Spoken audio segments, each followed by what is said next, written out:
Not all of it, I realize, is about gangs and postcode.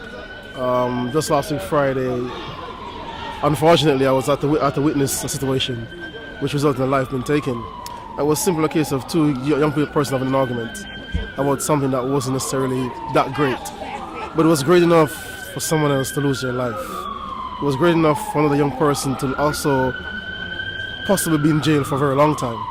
And also, it was also great enough for me to be affected that much that I had to take time off work. I'm seeking counseling now and still going through the process.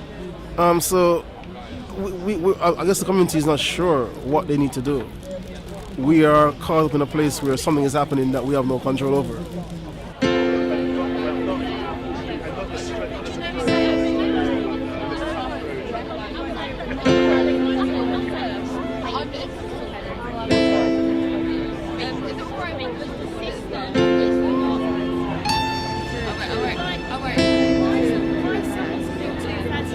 Well, today we've brought the community together because, like we said before, we as a community can create change. We've done this in 2015 in Hackney, marched around Hackney, and it's not just about organisations, it's about the parents, and it's not just about people putting themselves up front and wanting to take the limelight off of the parents. What happened before, since on the Facebook, right, we were a Facebook page and that, right, all people were doing was quoting off saying that people want to do this to get their faces out there and get known. It's not about people going out there and getting known, it's about us as a community coming together to try and create change.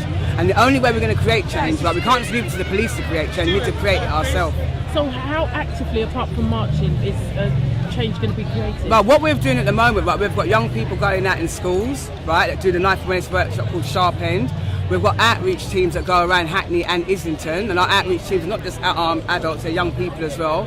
The Charlie Burns Foundation, they've got postcode parents and postcode pen pals who go into schools and make other children from different schools come together as a unit and write to each other to try and do the whole crossover. Because what's happening in our community is that young people are scared to cross over into different boroughs, right? And that's our problem at the moment. And you know something, I'm getting quite emotional. Do you know what I mean? Do you want to come and say something? This is another one of the organisers. I'm really sorry. I'm just being playing with me. No, it's just a really quick thing. At the end of the day, I think what we all think, I'm a part of the Charlie Burns Foundation, need to support that. And I think what the main thing is, what I think these kids have got to realise, there's not an island, it's a main road. All this area code and what's building things like, there's not an island between them kids, there's a main road. Like, some of these kids live 10 minutes from each other, 10 minutes. So why can't they cross over and have a game of football together? Why can't they play that? So I think, me personally, I just think it's about stop blaming the police, stop blaming the families, stop blaming one another, move together as one, right? And start now thinking forward, educate. I don't even think that some parents are not educated enough because they don't want to see it. So educate one another, stand together from wherever we're from, stop this area code crap, like, you know, all this about you can't go where you go where you like. There's a main road between these people, and that's what I think we all want, the same result at the end of the day, because all them photos up there should never be there. There's too many kids up there. Right, that's all I need to say. Thank you. My name is Jessica Plummer. I lost my son, Shaquan Sammy Plummer, to knife crime on the 30th of January 2015. I'm here today because I want the parents to understand what we are going through, and it's not easy. It is really, really difficult. Today, I know it's not easy for you to raise a child because some of them are very, very difficult to, how will I say it, to nurture, should I say? But we can make a change, children. The mothers, you need to take responsibility for your children, because I am not the one to do it. I lost my son today, and the pain and the suffering is not easy.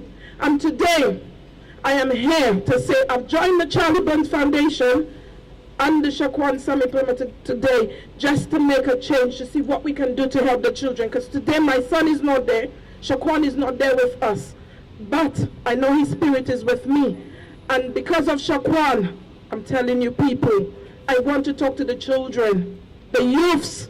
I want you lot to come together with me. Let's try and make a change, children. Forget about the knife. Think twice before you pick up a knife. And the mothers, please, we have to talk to the mothers, the parents of the children, fathers too. Come on, the fathers, we need a stand, come on. Fathers, please, please.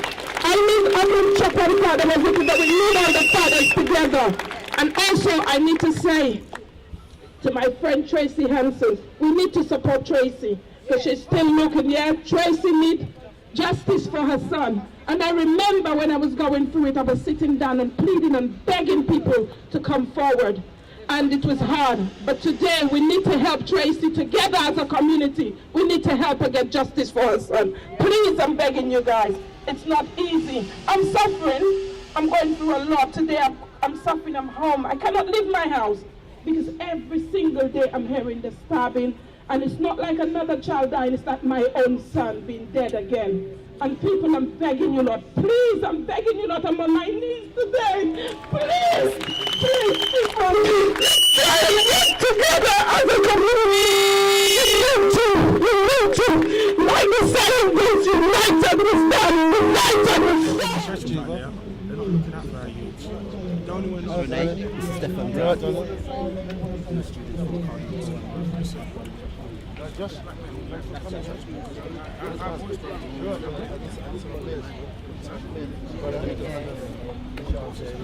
Yeah, man.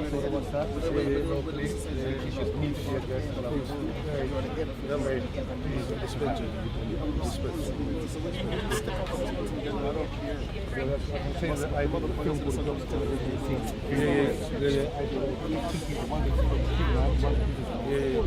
To use. A lot of people don't like the marching, but we're doing it because, you know what, we've got to try to use every alternative of getting these people to understand carrying a knife is stupid and ridiculous. It hurts two families. The families that died, the person that's died, and the person who gets caught, their family's messed up as well. Because they've done, and half the time it's for stupid things. Run away, fight another day. Don't carry a knife, it's ridiculous. Carrying a gun is ridiculous. We've got to make sure that we educate these people, educate our teens, educate everybody else. You know what? It's ridiculous carrying these things. You're hurting too many people, and you're hurting the community as well. So marching makes us, the community, to come together and say, enough is enough. We don't want it anymore in the community. It's kids killing kids. And the root cause is, not putting the blame on anybody, but I put the blame on everybody. Because we're letting the community down. I'm letting the community down. Everybody's letting the community down. Because we've got to go back to basics. The basics have got to be started. There's got to be respect and deadlines, and not letting our kids out at a certain time and letting them do what they want to do. And you've got to know the telltale signs of things that are happening as well. These are the things that we've got to do. These are the things that we've got to sort out now. Instead of talking about it, we're on our feet today. There's people here on their feet today to show, you know what, we care about our kids. So the root causes are everything. We're all letting our children down. We're all letting our communities down. Because it's not just black, it's white, black, Chinese, it's everybody. Everybody in the community is a community. So we all got to come together to do it right. Well, what I do is I actually go into the streets and the gangs and show them that, you know what, this ain't happening. You know what I mean? So the people who put on this march today, they do exactly the same thing. They do the work every day, every weekend. Their life is actually on that, doing it. So that's what it's all about. Enough is enough. It's doing this march today to show the people, show the world, you know what? This is what it's about. The community getting together, the community showing that we care about our kids, and it will keep going. The fight is still going to carry on. The fight is every day. And what I try to do for the young people is making sure that we're out there for them. And like I was saying to you, when you're on the YouTube and you're on the Facebooks and everything, everyone's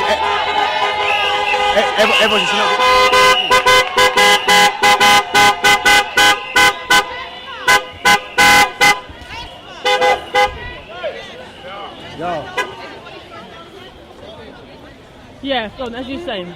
So all the YouTube and Facebooks and everything, it's just been making people more aware of it, more making people must be like, oh my God, what's going on? But like I said, it's been happening 10 years ago. Yeah. Kids have been getting killed on the streets a long time ago, so we need to wake up and understand that it's not just happened, it's been happening, and we need to start changing it. And it's only more now that because we're on social media, everyone's actually starting to see it. Everyone's actually really like, oh my God, it's happening, our kids are getting killed on the streets, but it's been happening. But it's just because of the social media and phones and everybody else putting it out there. So I don't say people stop putting it out there. I say to people, put it out there because people need to see. What I don't like sometimes is when people put a negativity onto it, like where people will share someone being beaten up. I don't want to see that. I want you to share positiveness. I want you to share the energy of organisations that's out there, like myself, Revo, Stefan, Paul. There's certain things that we do, and I don't get enough views on my talks.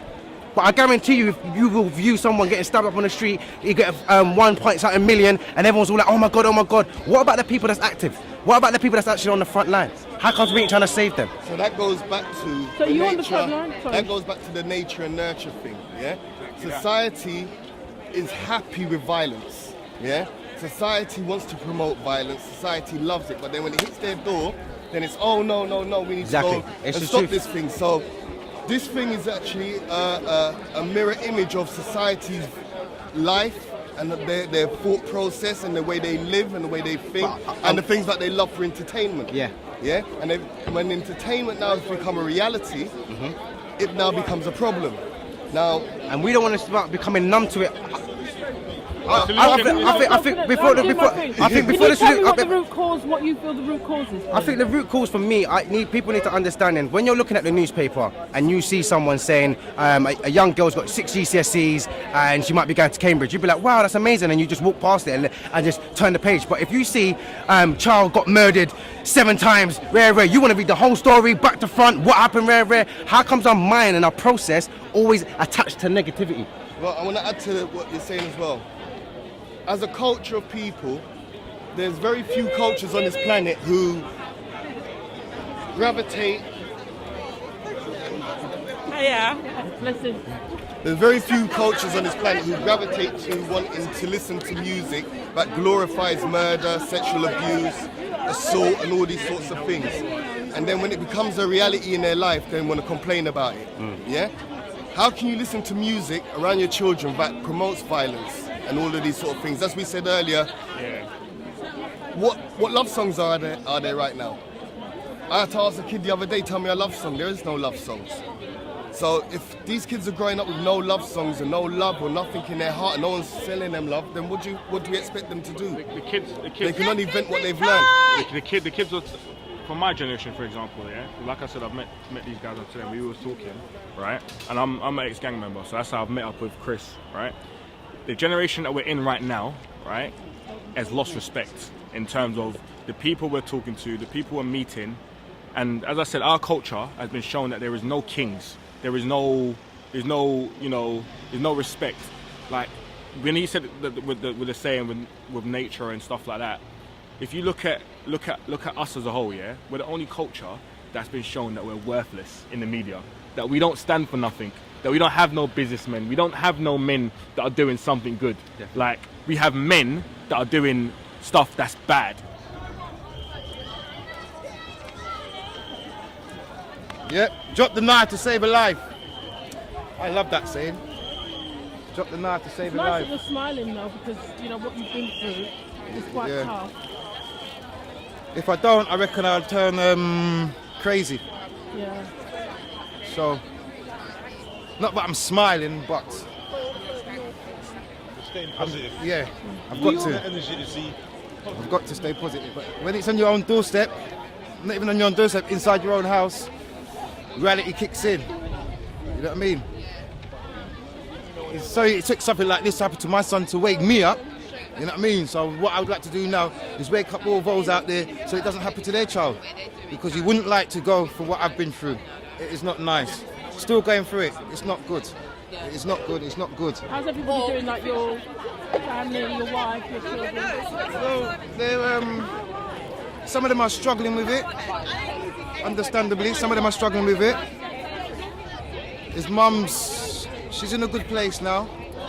You know, but like us both, we go in and out of these phases. Today, being at this march, it's so positive, it's uplifted me a bit. Like, yeah, a lot of people want to do things, which is good. We just need to keep up that fight. You know what I mean? And we all need to band together. Yeah, we all need to come together to do this. Because it's going to take all of us to do this, not one person. Yeah, one as a whole. One as a whole.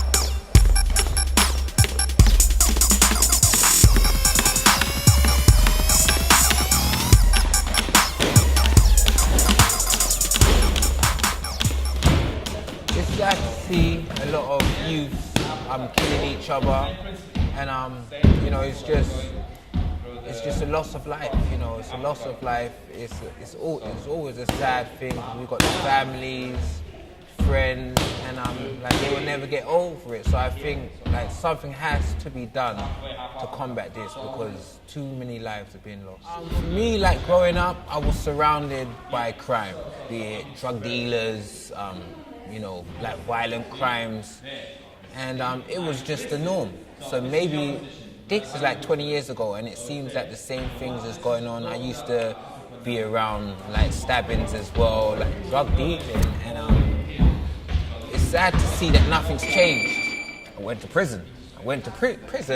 And I was 19, 20, and I saw a lot of young guys my age were going away for like 10 years to life. And I was like, this ain't for me. So I came out, I got found not guilty, and then I said I'm going to change my life and just focus on the boxing. I said I'm going to give everything to my boxing because that was all I had at the time. And I did, and then I went to America, and then, you know, I'm with Floyd Mayweather now. So for me, you know, it was going to prison and seeing all of these young kids like going away, like their life was gone. Like you're going away for 20 years, you're gonna come out when you're 40 years old, your life is gone now. So for me, it was just like, that was for me the change. And I was like, you know what, I have this talent for boxing, I love it, and I'm just gonna try to be the best I can at it. And then that's what I did. I stopped hanging around with my friends who I used to be with, used to do like certain stuff, and I just stayed on my own. So it was just, I had to move away from it. But it takes a lot for a kid to do that. Like, you know, like for guys you've been with for so many years that you saw as your family, and then to say, you know what, like that ain't the world I want to be part of no more. I want to do something else. So it takes, that's why there's very few that get to do that or do it, because it's very hard. Like there's some kids they like music, some kids they like football, some kids they like boxing. But for me, boxing is great because if you come to a gym like this, you got Russian there. Like you got folks from all over the world. You got Arabs, you got Europeans, you got Africans, you got Caribbeans, and everyone just comes here and we're one family. So I think that sport brings it together. Like it doesn't matter where you're from. If you have a love for football, boxing, music, that you would just get along. So I think that that's always a positive thing. I'm from around here, it's Paddington, Mozart. A lot of these kids have never been out of this area. Like it's a big deal for them to, you know, to go to South London. So I think there should be trips, you know, like nice trips to go abroad even, because like for me, I get to see the world, and I think a lot of these kids, this is their world. The inner city, their little area, this is their world, and they don't know much more. So I think we have to show kids that there's more to life than just your block, because they think that this is it. I remember when I was 18 years old, I thought by the time I was going to be, I'm 30 years old, I thought that I would be dead or in jail. And that's what I thought. So me, I was just, I'm going to live my life and whatever happens. So I was 18, so when I got to 30, I was so happy. I was like, I'm here. But I had achieved so much more since then because I had changed my life and my way of, you know, I was around, I guess if you're around like negativity, that's all you're gonna think. But if you bring these kids around more like positive human beings, they will get to think differently. If you go to nice white areas, you won't see these kids like these black kids here. They'll have a total opposite way of thinking. So I think it is, your surroundings have a big play on the way that you see your world, because this is our world. You have the area code things that it has been here forever, but as well, it's, to me, I think it's with the government cuts. Whenever there's nothing for kids to do after school, after college, they're gonna get involved in crime. It just happens. And I think the government, they need to invest in more in the kids because they need something to do. You know, it's very bad that it seems as normal that kids will just carry a knife. Like there's times that it's for protection, but if you have it for protection, if you feel threatened, you're going to use it, and then you become the murderer. I just think you have to get these kids to be active. You know, if you're sitting and if you got nothing to do after school, you're gonna hang with friends, and then sometimes you get up to mischief. So I just think that money needs to be put into activities for kids in the inner cities, so they can do stuff, you know, so they can, whatever it is that they like. If they like to play table tennis, pool, music, if they want to be like an actor, you know, because everyone, when we're kids, we all have dreams of what we want to do. So I think we have to try and help these kids to see that crime is the way that they can become whatever they want to become. I would call back for stop and search, but I'll call it stop and search with accountability.